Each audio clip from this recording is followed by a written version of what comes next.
So this is fundamentally how Shiva and Bhairava differs. Right, right.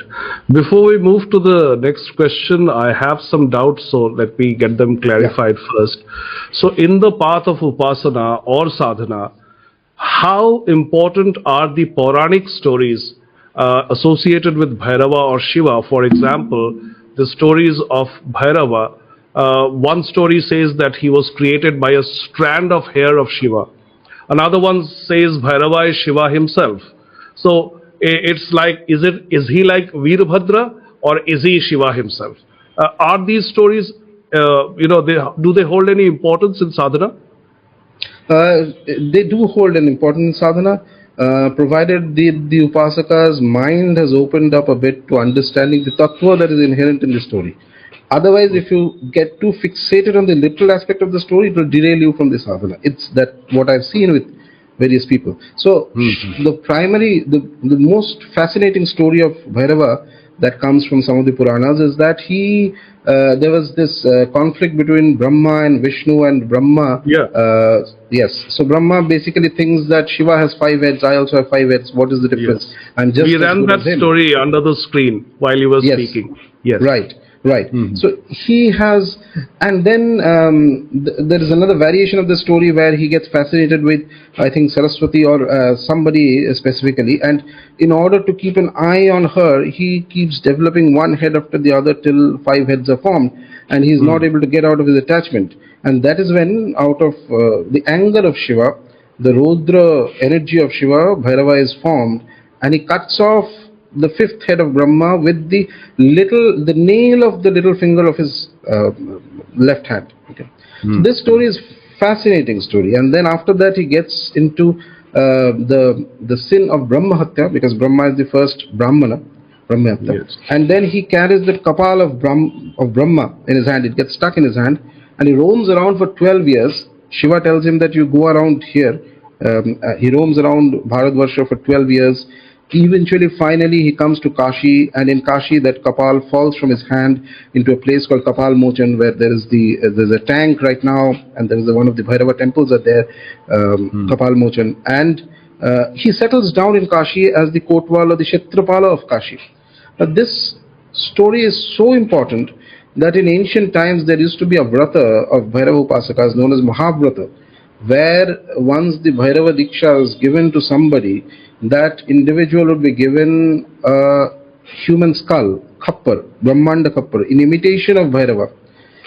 And he would carry, and along with that, there will be mantras of Shiva and Bhairava given to the Upasaka by his guru. He will handle that one object. That is the only possession he will have.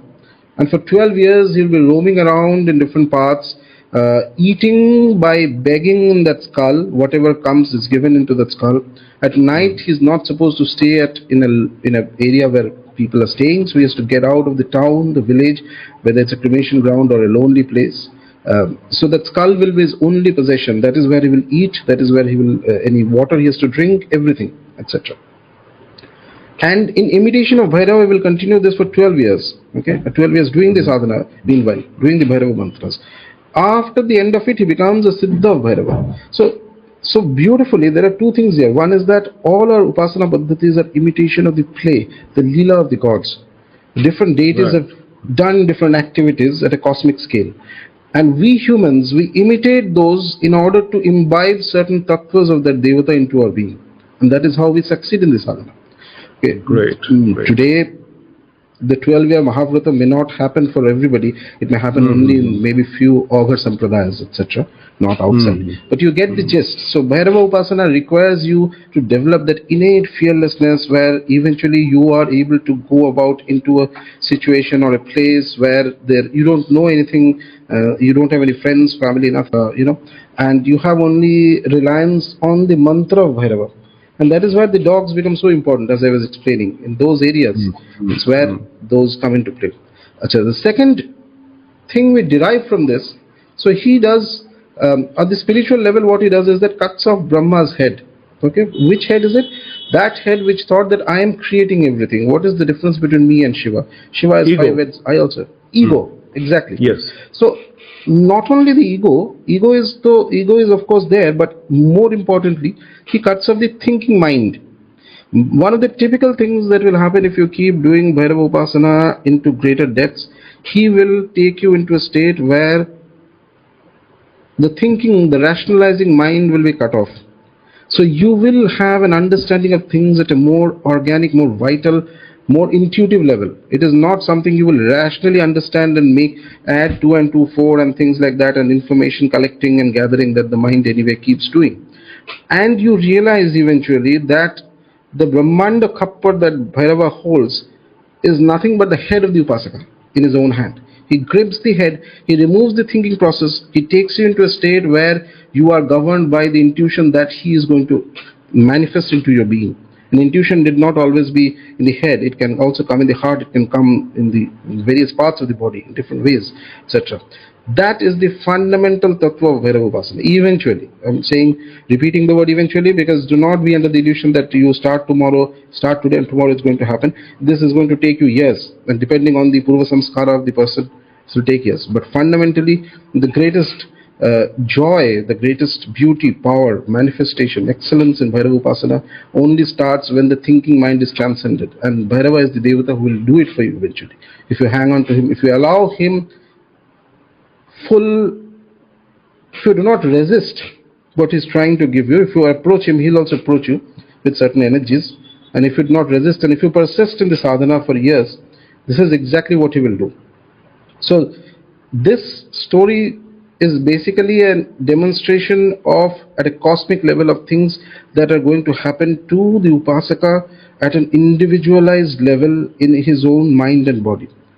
Finally, he gets the sin of Brahmahatya. Brahmahatya means basically the idea there is a certain understanding of varnas we have. There is the 4 Chaturvarna system, where the Brahmins are have one set of activities, one set of gunas, etc., etc., etc. So Bhairava Upasana, as one enters into greater depths, as I had mentioned, you will have to use things like Karan, which is absolutely contrary to the Vedic path that is set. If there is one thing for which there is the strictest punishment in the Dharma Shastras of Manu and other texts, it is for consumption of alcohol. There is no respite given to it.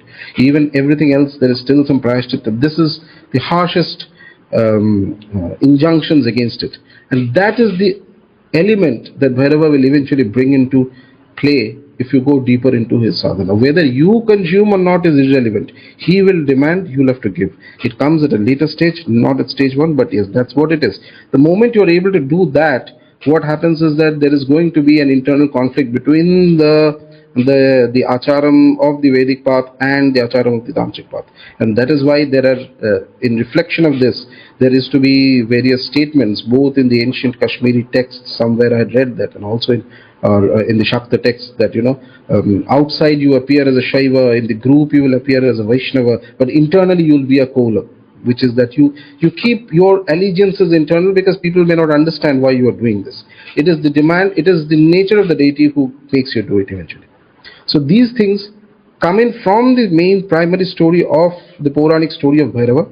But unless you understand them, if you spend too much time taking the story literally, then it may derail you from sadhana. More useful is to actually carry on the sadhana and also reflect a bit once in a while.